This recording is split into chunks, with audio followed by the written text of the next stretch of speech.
aqui nessa tarde abençoada. Amém? Vamos lá. Como nós foi dito, paramos aí na carta de Paulo, no primeiro capítulo. Espera aí, meus irmãos, deixa eu posicionar aqui o nosso dispositivo aqui para podermos fazer uma transmissão. Isso, pronto. Vamos fazer uma transmissão abençoada aqui para quem quiser nos acompanhar aí, né? Louvado seja Deus. Vamos lá. Imitação graciosa. Vamos começar aí no capítulo 1, onde nós paramos, e no verso, a partir do verso 6, né? E foste feitos nossos imitadores no Senhor, do Senhor, recebendo a palavra em muita tribulação, com gozo no Espírito Santo, e de maneira que foste exemplo para todos os fiéis na Macedônia e na Acaia. Oh, aleluia, louvado seja Deus. Prontinho. Paulo observa, com esses versículos, Paulo observa que a igreja de Tessalônica recebeu a palavra. Quem recebe a palavra pratica a palavra. É isso que Paulo está dizendo, ó. E vós foste feito nossos imitadores e do Senhor Jesus. Então Paulo está afirmando que eles receberam e que eles imitavam tanto a Paulo como a Jesus. Então é bem fácil, bem notório que o versículo está dizendo que Paulo, ou melhor, que a igreja de Tessalônica recebeu a palavra. Recebeu a palavra de Cristo. E quem recebe a palavra, pratica a palavra. Quem recebe, pratica. Notemos alguns pontos a partir destes versículos. Primeiro ponto, se tornar imitador. Imitar significa modelo, ou melhor, se tornar imitadores, imitar o modelo certo. É o que Paulo está dizendo no versículo 6, aqui que nós já lemos. E a igreja de Tessalônica imitou os missionários e imitou a Jesus. É isso que ele está dizendo, ó. E vós fostes feitos nossos imitadores e do Senhor Jesus, recebendo a palavra. Então quem aceita a palavra, pratica a palavra. E quem recebe a palavra, imita Jesus. Por isso que Paulo diz, sejais, em outra epístola, Paulo diz, sejais nossos imitadores, assim como eu sou de Cristo. Então, Paulo está dizendo que nós temos que ter um modelo. E quem é o nosso modelo? Qual é o nosso modelo? O nosso modelo, a nossa referência tem que ser Jesus Cristo. E como nós dizemos a princípio aqui, e como nós falamos aqui, a marca de uma igreja verdadeira é essa. A marca de uma igreja verdadeira é essa, que ela seja igual, que ela imite a Jesus Cristo, né? Que ela imite a Jesus Cristo. Vamos fazer uma leitura, se você puder aí me acompanhar, como é um estudo expositivo, é um estudo panorâmico, porém expositivo. Vamos fazer uma leitura na primeira epístola do apóstolo Paulo aos Coríntios. Na primeira epístola do apóstolo Paulo aos Coríntios, a qual, no capítulo de número 11, a partir do verso 1 a seguir, que Paulo ensina, ó, eu vos louvo, irmãos, porque em tudo vos lembrais de mim, e reteste, olha só, eu vos louvo em tudo, porque em tudo vos lembrai de mim, e retendes os preceitos como vos entreguei. Ou seja, Ou seja, Paulo está dizendo à igreja de Corinto que eles imitaram, que eles receberam a palavra, que eles receberam. Imitar outra pessoa é seguir o exemplo, é seguir o ensino. Imitar a pessoa quer dizer o quê? Seguir o exemplo e seguir o seu ensino. Ela não possuía apenas uma boa teologia, isso falando da igreja, ela não possuía uma boa teologia, mas também uma nova ética, ou seja, Paulo está falando do ensino. Aqui nós estamos falando do ensino de Paulo. O ensino de Paulo não era apenas uma teologia boa, mas era também uma nova ética. Esse é o primeiro ponto. Se tornaram imitadores de Cristo. Tornaram-se imitadores, se tornaram exemplo de Jesus Cristo. O segundo ponto é que eles receberam a mensagem.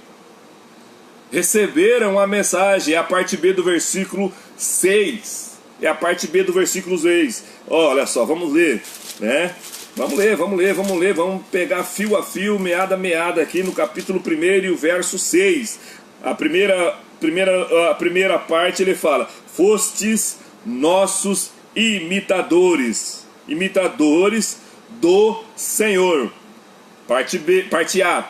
Parte B agora, a parte B. Recebendo a palavra, ou seja, receberam a mensagem, mesmo em tribulação e perseguição. Sua fé foi estripada numa base certa, numa fé forte. Oh, aleluia! Oh, aleluia!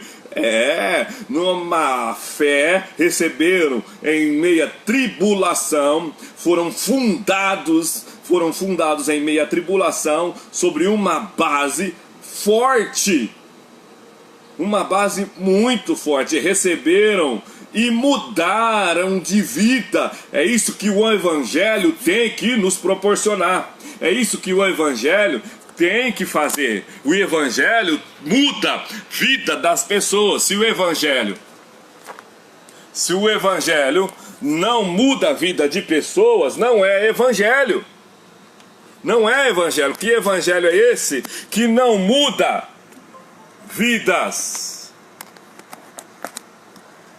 Exatamente.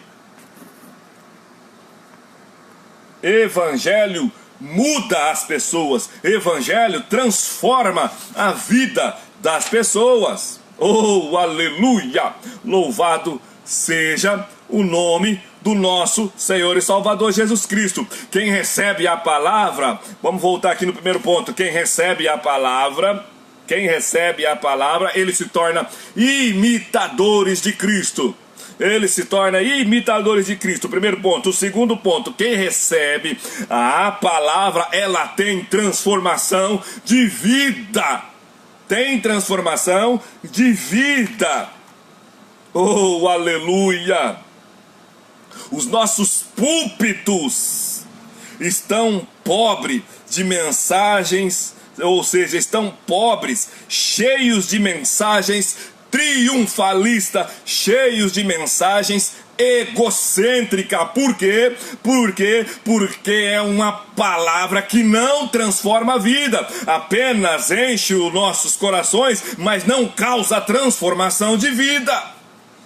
Oh, aleluia! O apóstolo Paulo, na sua segunda epístola aos Coríntios, ele diz, no capítulo 5 e o versículo 17, ele diz que a palavra transforma o homem, não mais. Oh, aleluia, tem que ler, vamos ler no capítulo de número 5 e o verso 17, né? Quem é bom de Bíblia, tem crente bom de Bíblia, aí já tem ela decorada, vamos ler aí no capítulo 5 e o verso 17, aleluia, aleluia. Assim como se alguém está em Cristo, nova criatura é. As coisas velhas se deixaram para trás e tudo se fez novo. tudo se fez novo. O que é ser novo? É abandonar o pecado, é abandonar a fofoca, é abandonar a mentira, é abandonar a promiscuidade, é não viver uma vida de adultério, é não viver uma vida de engano, mas viver uma nova vida, é ser imitador de Cristo. Temos que observar e prestar atenção na nossa vida, se nós estamos verdadeiramente imitando a Jesus Cristo. É a Bíblia que está dizendo, é a palavra que diz que aquele que recebe a palavra, ela muda de vida, ela tem transformação, ela começa a imitar a Jesus Cristo. Ele começa a imitar a Jesus Cristo. No capítulo de número 8, que Paulo escreve aos Romanos, no versículo de número 9, o apóstolo Paulo diz, oh, aleluia, vamos ler. No capítulo de número 8, Paulo diz aos Romanos, no versículo de número 9, vós, porém, se estáis na carne, mas no Espírito, se é que o Espírito de Deus habita em vós. Mas se alguém não tem o Espírito de Cristo, esse tal não é dele. É a Bíblia que está dizendo, é o apóstolo Paulo que está dizendo que aquele que é dele, aquele que imita ele, aquele que tem uma transformação de vida, nele habita o Espírito Santo e ele não vive mais na carne, não vive mais na prática do pecado. É a Bíblia que está dizendo. É a Bíblia que está dizendo. No capítulo de número 43 do profeta Isaías, vamos ler também. No capítulo 43 do profeta Isaías, ou melhor, Isaías. Vamos ler no capítulo 43 e o verso 18 do profeta Isaías, ele diz: não vos lembreis das coisas passadas e nem considerais as antigas. Aquele que está em Cristo é nova criatura. As coisas velhas ficaram para trás. Não se considera mais as coisas antigas. Não se pratica coisas antigas. Não se pratica mais as coisas que fazíamos antes. O apóstolo vai dizer que nós andávamos no curso desse mundo, praticando as coisas desse mundo, praticando as mesmas coisas que os ímpios fazem, mas agora fomos santificados, fomos lavados pelo poder da palavra e vivemos novidade de vida todos os dias. O apóstolo Paulo continua dizendo também na sua epístola aos Romanos, no capítulo de número 6, a partir do verso 3. Oh, aleluia! Vamos ler. No capítulo de número 6, e a partir do verso 3, ele diz: ora, não sabeis que todos quantos foram batizados em Jesus Cristo foram batizados também na sua morte. De sorte que fomos sepultados com ele pelo batismo na morte, para que, como Cristo ressuscitou dos mortos pela glória do Pai, assim andemos nós também em novidade de vida. Porque se fomos plantados juntamente com ele na semelhança da sua morte, também seremos na sua ressurreição. Oh, aleluia! Sabendo isto, que o nosso velho homem foi com ele crucificado, aleluia, aleluia, para que o corpo do pecado seja desfeito, assim de que não sirvamos mais o pecado, porque aquele que está morto está justificado do pecado. Ora, se já morremos com Cristo, cremos que também com ele viveremos, sabendo que, havendo Cristo ressuscitado dos mortos, já não morre, a morte não mais terá domínio sobre ele. Ou seja, os nossos pecados foram crucificados ali na cruz do Calvário, junto com Jesus, para vivermos uma nova vida com ele. Porque se morremos com ele também reinaremos. Se deixamos os nossos pecados ali naquela cruz, pode ter absoluta certeza, assim como ele ressuscitou, com ele também ressuscitaremos e viveremos. Esse é o segundo ponto, ou melhor, vamos voltar, este é o segundo ponto. O primeiro ponto é: quem aceita a palavra se torna imitador dele. O segundo ponto: e quem recebe a palavra tem mudança de vida. E o terceiro ponto é: a igreja teve a reação certa. Ainda no capítulo 1 e o verso 6, a parte C do versículo, olha a parte C do versículo: com gozo do Espírito Santo. Oh, aleluia! A igreja teve a reação certa. A igreja teve a reação certa. A igreja recebeu a palavra em meio à tribulação, mas ela recebeu com alegria no Espírito Santo. Ela não perdeu a alegria devido às tribulações. Ou seja, tribulação, irmão, irmã, não é para te fazer voltar para trás, não é para você renunciar, não. A tribulação não é para isso. A igreja recebeu, ela progrediu.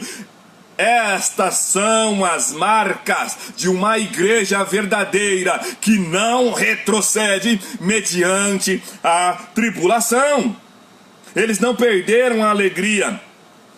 Atualmente, há muitos obreiros fraudulentos. Muitos obreiros fraudulentos que pregam um falso evangelho, prometendo às pessoas um evangelho sem cruz e sem sofrimento. Eu quero te dizer nesta tarde que seguir a Jesus vai te causar algumas dores, vai te causar alguns sofrimentos. Por quê? Porque seguir o evangelho requer algumas renúncias. Renúncias que agrada a nossa alma, agrada o nosso egocentrismo, agrada. O poder do evangelho não está apenas em livrar das tribulações, mas nos dá poder de enfrentá-las. Oh, aleluia, vou repetir para você. O poder do evangelho não está apenas em livrar das tribulações, mas nos dá poder para enfrentá-las vitoriosamente. O evangelho te dá poder. O evangelho te dá poder para enfrentar as tribulações. A igreja de Tessalônica, quando ela foi formada em tribulação. Não lembra de quando ela se começou?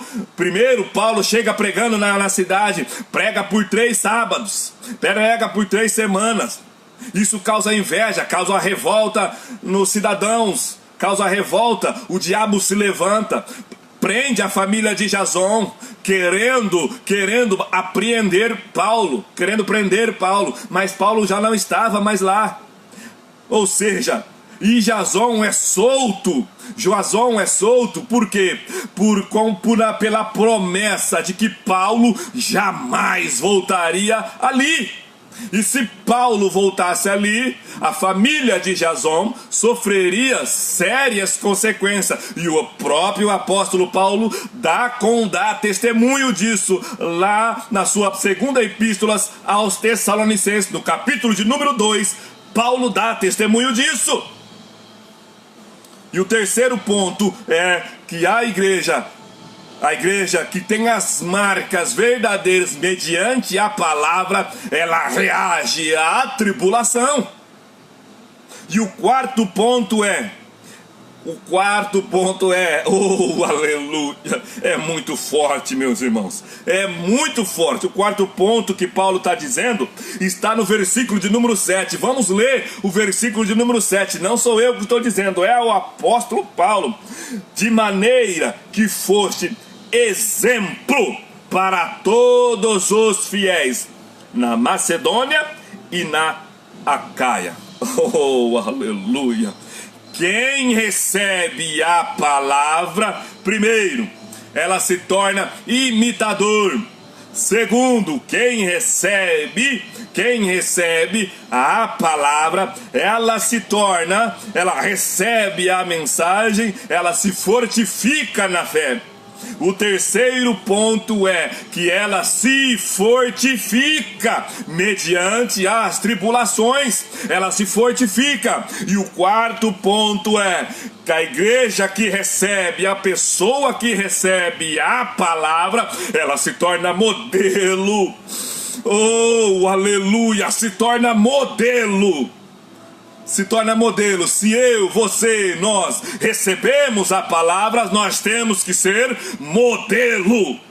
Temos que ser modelo aonde nós andarmos, aonde nós plantarmos a planta do nosso pé, nós temos que ser modelo. Nós temos que ser modelo na nossa casa, nós temos que ser modelo no nosso trabalho, nós temos que ser modelo na faculdade, temos que ser modelo na escola. Aonde nós estivermos, temos que ser modelo. Oh, aleluia! Oh, aleluia! E tudo isso gera influência. Influência copiosa. É uma influência copiosa. Vamos ler a Bíblia no capítulo de número 1. Vamos dar sequência e o verso 8. Porque vos soou a palavra do Senhor, não somente na Macedônia e Acaia, mas também em todos os lugares. A vossa fé para com Deus se espalhou de tal maneira que já dela não temos necessidade de falar coisa alguma, porque eles mesmos de nós, qual a entrada que tivemos para convosco, e como dos ídolos vos converteste a Deus para o servir ao único e verdadeiro Deus. Oh, aleluia! É forte demais. Isso sim é forte. A conversão evidente. A conversão era evidente ali naquela igreja. Tessalônica era a capital da Macedônia, uma cidade comercial. Pessoas vinham ali de todos os lugares. Nós já falamos sobre isso no início da igreja ali. A vida e o exemplo ali naquela capital repercutia por todos os lados. Repercutir significa soar como trombeta, assim como o evangelho ecoou em Tessalônica, ou seja, se tornaram exemplo,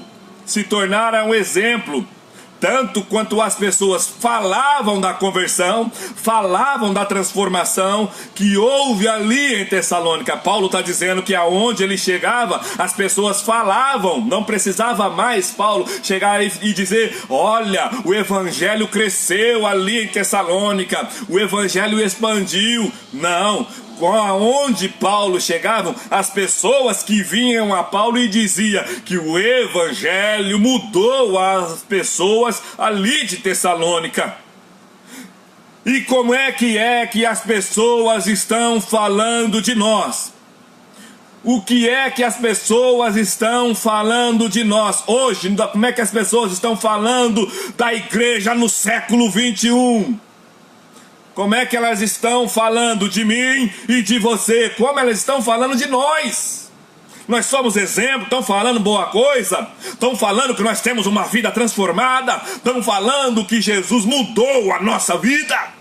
Nós temos que ser exemplo, a exemplo de ser copiados, a exemplo de ser copiado. Oh, aleluia! Louvado seja o nome do Senhor. Primeiro, os Tessalonicenses, dá para nós fazermos só nesse primeiro capítulo aqui, ou melhor, no primeiro capítulo, só nesse primeiro capítulo aqui, dá para nós fazer uma análise na vida dos Tessalonicenses em três tempos. Primeiro, passado, arrependimento, passado, presente e futuro. Primeiro passado. Está aqui no verso 9. Faça mais uma leitura no verso 9. Primeiro passado. Eles se converteram. Oh, aleluia! Eles se converteram. A conversão é composta de dois elementos. Olha só, a conversão é composta por dois elementos. Primeiro, arrependimento. Segundo, fé. Primeiro, arrependimento. Segundo, fé. O que é arrependimento? Arrependimento envolve emoção, vontade e razão. O verdadeiro arrependimento é o que? É mudança de mente. É tristeza pelo pecado. Segundo, Deus é mudança de conduta. Oh, aleluia!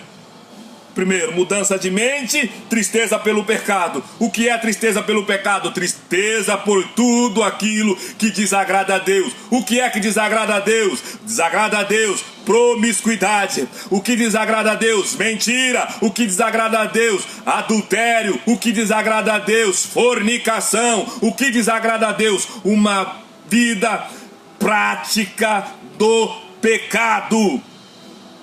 Uma vida prática no pecado. Isso desagrada a Deus. A mentira desagrada a Deus. O adultério desagrada a Deus. Uma vida infiltrada, enraizada no alcoolismo desagrada a Deus. Uma vida enraizada no homossexualismo desagrada a Deus. Porque a Bíblia também diz que homossexualismo é pecado. Uma vida enraizada, embranhada no mundo das drogas também desagrada a Deus. Uma vida de mentira também desagrada a Deus. Oh, aleluia! E o segundo ponto, primeiro ponto da conversão é arrependimento, e o segundo é fé. A fé, por sua vez, é uma volta para Deus, em total confiança em que Deus é e no que Deus fez em Cristo Jesus.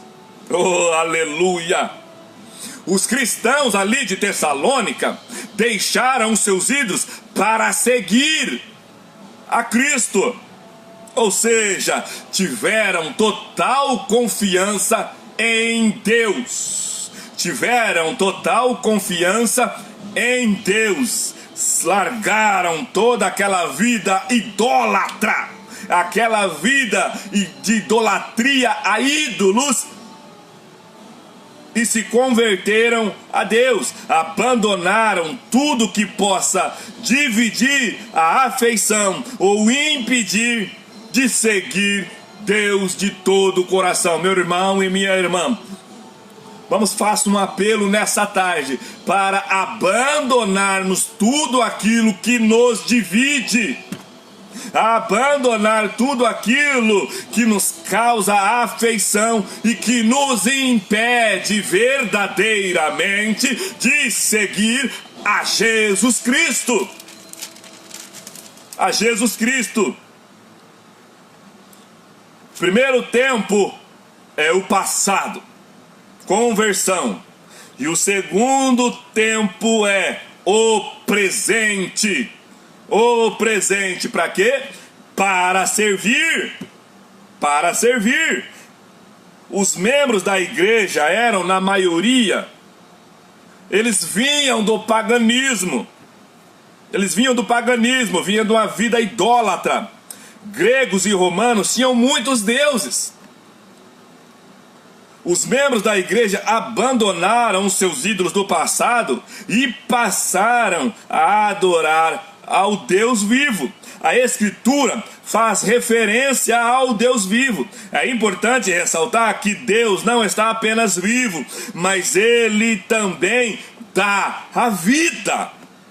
E eles abandonaram os ídolos, não para ser livre, mas para servir a Deus.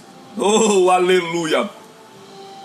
No presente momento, eles serviram, passaram a servir, ou seja, no presente, tem que servir. Está servindo a Cristo, meu irmão? Está servindo a Cristo, minha irmã? Abandonou a velha natureza, abandonou o velho homem, abandonou. Larga dessa conversa fiada que Deus conhece o coração do homem. Deus conhece mesmo. Deus conhece, e a Bíblia diz que é lá do coração que parte toda a maldade, parte todo o mal que existe no ser humano. Então para com esse negócio aí que Deus conhece o coração. Deus conhece sim. Deus conhece, a Bíblia relata que Deus, quando Ele olha lá de cima, Ele nos enxerga nu, enxerga a gente pelado, enxerga a gente sem roupa, ou seja, Deus conhece a gente por dentro. O apóstolo escreve aos Hebreus que a palavra, ela é uma espada de dois gumes, ela vai, penetra na divisão da alma do espírito, e ela é apta para discernir as intenções do pensamento e do coração do homem.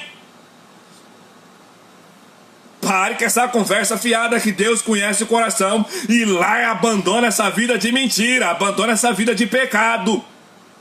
Deus conhece, Deus sabe.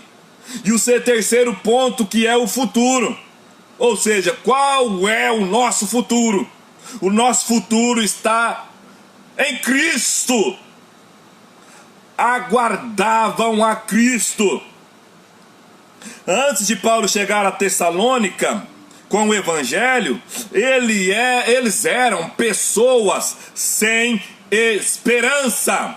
No capítulo de número 2, Paulo escreve aos Efésios, e o verso de número 12, que vamos ler também, Efésios 2:12.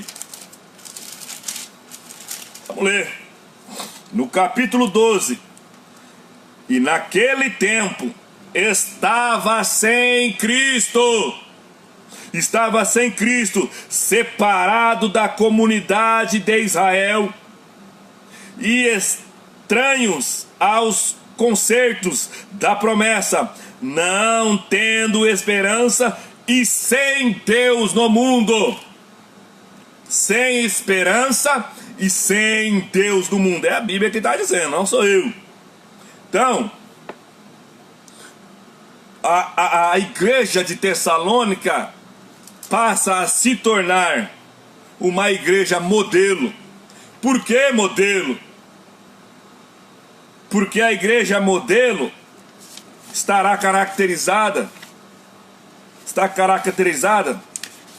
dentro desses 10 versículos, marcas de uma igreja verdadeira. 3 verdades Paulo destaca aqui. Vamos ler. No versículo 10. E esperar dos céus a seu Filho, a quem ressuscitou dos mortos, a saber, Jesus, que nos livra da ira vindoura. Paulo destaca aqui, só neste versículo 10, 3 verdades. Que verdades são elas? Primeiro, a expectativa da vinda do Senhor.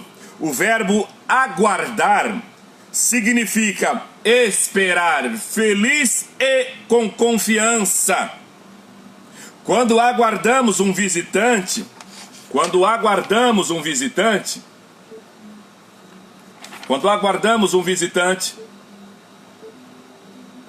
nos preparamos para a sua chegada.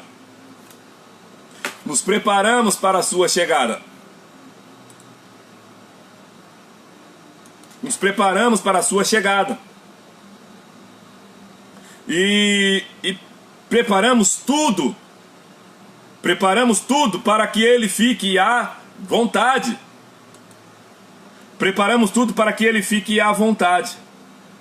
Aguardar o Filho de Deus implica um coração com uma vida santificada. Uma vida santificada. O apóstolo Lucas, no capítulo de número 12 do seu evangelho, ou melhor, do evangelho escrito por ele, no capítulo de número 12, vamos ler também? Vamos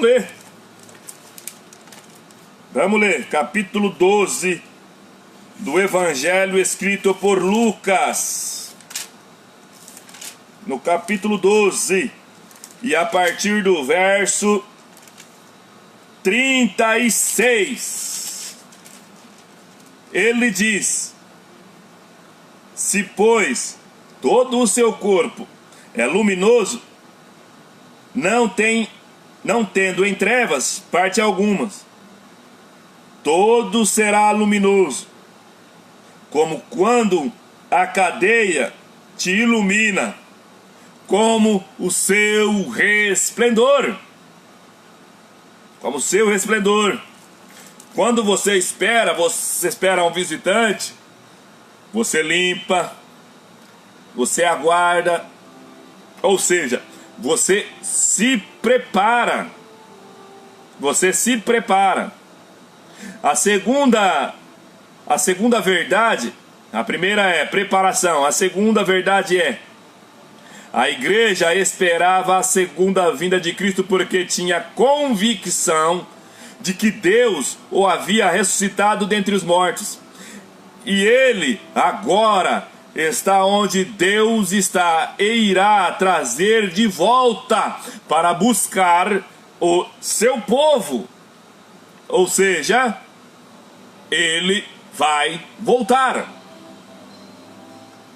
Que Cristo vai voltar. Primeiro ponto, eles aguardavam a segunda vinda. Segundo ponto, eles tinham a absoluta certeza que Deus iria enviar a Cristo para buscar a sua igreja. E o terceiro ponto é o livramento que a igreja terá. O livramento que a igreja terá para aqueles que estiverem despreparados. Ou melhor, para aqueles que estiverem despreparados, a segunda vinda de Cristo será um dia de trevas. Eita glória! Porque a ira de Deus não é orgulho ferido. A ira de Deus não é emoção. A ira de Deus não é de pessoa zangada, não. Não é de pessoa zangada, não. A ira de Deus é uma reação diante da maldade. A ira de Deus é direcionada contra o mal. A ira de Deus é direcionada contra o pecado. A ira de Deus é direcionada ao pecado. Oh, aleluia! Louvado seja o nome do Senhor. Oh, aleluia! Então, meus irmãos, neste primeiro fechamos o primeiro capítulo. Fechamos o primeiro capítulo do versículo 1 a 10, na qual Paulo dá as marcas de uma verdadeira igreja. Será que nós temos essa marca, meus irmãos? Será que nós temos essas marcas? Será? Precisamos observar se nós temos a marca de uma igreja verdadeira. Temos que observar se temos essas marcas. E adentrando já no capítulo de número 2, nós vamos observar Paulo entre os Tessalonicenses. No capítulo de número 2 desta é uma defesa aos vários ataques sofridos do inimigo à sua pessoa, quanto à sua mensagem e seus métodos. No capítulo 2, Paulo faz uma defesa. Paulo vai fazer uma defesa. Ou seja, Paulo, em Tessalônica, tem um ministério frutífero. Paulo tem um ministério frutífero. Vamos ler aqui. Entrando já no capítulo de número 2. Porque vós, irmãos, sabeis que a nossa entrada para convosco não foi em vão, mas havendo primeiro padecido e sido agravados em Filipos, como sabeis, tornamos ousados em Deus para vos falar do Evangelho de Deus, e com grande combate, porque a nossa exortação não foi com engano, e nem com imundícia, e nem com fraudulência. Oh, aleluia! Ou seja, o ministério de Paulo foi frutífero. Paulo insiste que seus companheiros tinham objetivos definitivos, e o atingiram, e em tão pouco tempo há registro de muitas pessoas sendo salvas. O seu ministério não foi inútil, como nós lemos aqui, e também já lemos lá no princípio da igreja, no capítulo 17 de Atos dos Apóstolos, no versículo de número 2. Paulo lembra aqui, nesse texto ao qual nós lemos, Paulo lembra da dor física e dos açoites que recebeu em Filipos. Que nós lemos aqui. Paulo foi um pregador abnegado, ou seja, Paulo foi dedicado.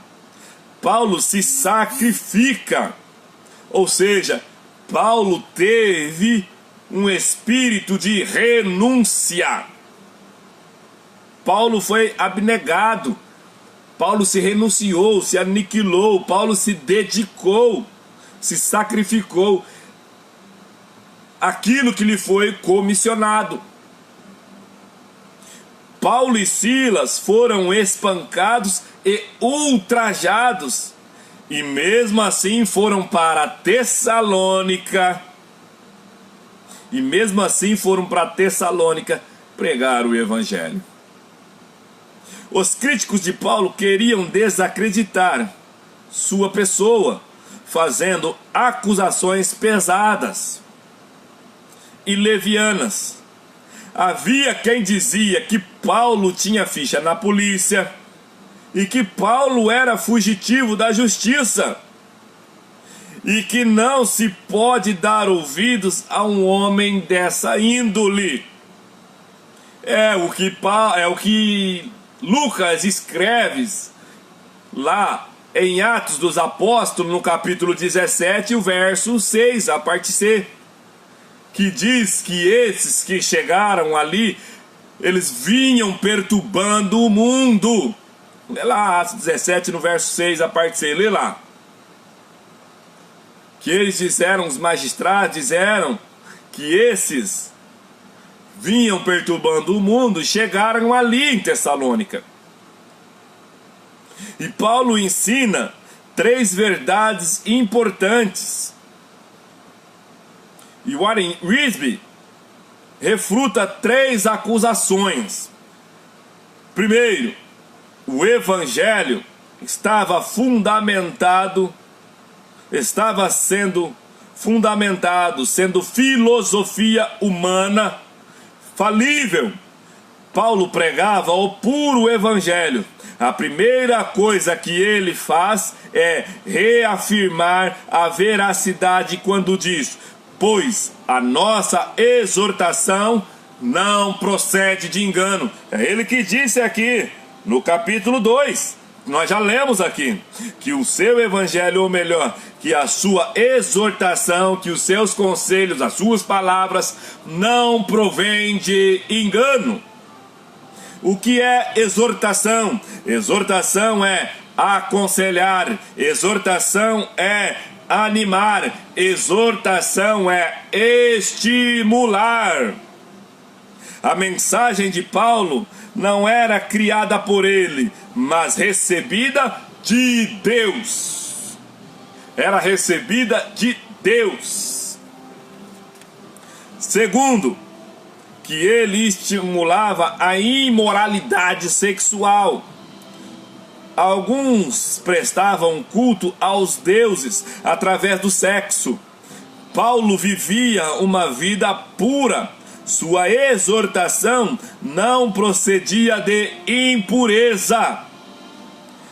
Alguns acusavam Paulo de estar fazendo a obra por motivação. Ou melhor, com motivação. Não, Paulo não fazia por motivação, mas Paulo fazia porque Deus o havia enviado. Ou seja, terceiro ponto, errada. Mas Paulo pregava por motivação certa. Vamos ler a epístola aos Filipenses, no capítulo 1. No capítulo 1 de Filipenses, no capítulo 1 e o verso 14 até o verso 19. Olha o que ele diz: e muitos dos irmãos no Senhor, tomando ânimo com minhas prisões, ousam falar palavras mais confiadamente, sem temor. Verdade é que também alguns pregam a Cristo por inveja e porfia, mas outros de boa mente, uns por amor, sabendo que foi posto por defesa do evangelho, mas outros, na verdade, anunciam a Cristo por contenção, não puramente, julgando acrescentar aflições às minhas prisões. Mas que importa? Contanto que Cristo seja anunciado de toda a maneira, ou com fingimento, ou com verdade. Nisto me regozijo e me regozijarei ainda, porque sei disto que me resultará salvação pela vossa oração e pelo socorro do Espírito de Jesus, o Cristo. Ou seja, Paulo prega o evangelho por motivação certa, porque foi enviado por Deus. Ou seja, muitas pessoas pregam o evangelho por inveja. Por inveja. Alguns pregam porque gostam de pregar. Agora, Paulo diz que não é por esses motivos, não é por esse motivo, mas porque foi comissionado, enviado por Deus. O quarto ponto é que os métodos usados eram desleais. Paulo não engana as pessoas. Paulo não pegava as pessoas em armadilhas, prometendo a salvação como um produto. A salvação não se dá por argumentação enganosa. A salvação, ou seja, nem por uma apresentação refinada e resultado da palavra de Deus e do poder do Espírito. É isso que ele fala no verso 5 do primeiro capítulo, a qual nós já lemos. Porque o nosso evangelho não foi a vós, não somente em palavras, mas também em poder e no Espírito Santo, e em muita certeza, como bem sabeis, quais fomos entre vós, por amor de vós. Ou seja, Paulo pregou o evangelho no poder do Espírito Santo e por amor. Por amor. Oh, aleluia. Por amor. Temos que estar atentos e observar, meus irmãos e igreja do Senhor, quais são os métodos usados por alguns pregadores, por alguns sacerdotes. Quais são os métodos usados por alguns homens que se dizem ser de Deus? Temos que estar atento a isso. Nos dias de Paulo, a religião estava se transformando em um meio de conseguir dinheiro. Naquele tempo já tinha gente aí pregando a palavra por dinheiro. Já tinha. No capítulo 2 e o verso 5. Porque, como bem sabeis, nunca usamos palavras lisonjeiras, nem houve pretexto de avareza. Deus é testemunha. Paulo era bem transparente. Paulo pregava não para agradar a homem. A única glória que Paulo buscava era de Deus. A maior prioridade de um obreiro, não é fazer a obra de Deus. Olha só, preste bem atenção. Não é fazer a obra de Deus, mas ter comunhão com Deus. A minha, obreiro do Senhor, a minha e a sua prioridade é ter comunhão com Deus. Por quê? Porque nem todos que pregam a Deus, que falam a palavra de Deus, têm comunhão com Ele. Nem todos aqueles que fazem a obra de Deus têm comunhão com Ele. A minha e a sua prioridade deve ser comunhão com Deus. Oh, aleluia! A vida com Deus, deixa eu te dizer uma coisa, a vida com Deus é a base do nosso trabalho. É a base do nosso trabalho. Deus se interessa mais em quem nós somos do que aquilo que nós fazemos. Vou repetir, Deus se interessa mais em quem nós somos do que naquilo que nós fazemos. Porque tem muita gente que não honra a Deus com as suas obras. Deus se interessa por aquilo que você é, não por aquilo que você faz.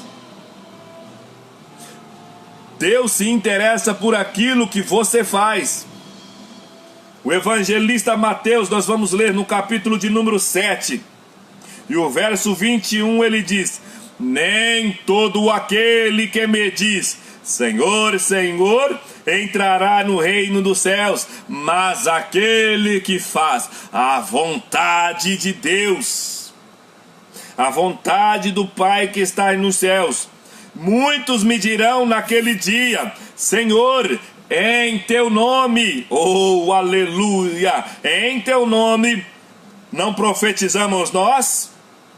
Em teu nome nós expulsamos demônios? Em teu nome nós fizemos muitas maravilhas?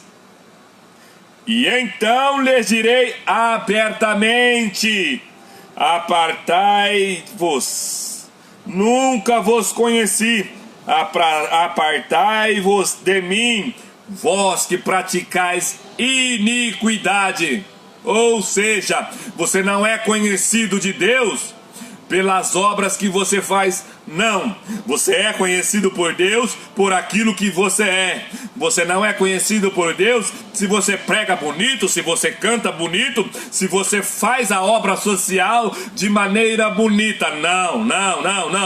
Não é isso. Deus, você é conhecido por Deus se você tem intimidade com Ele.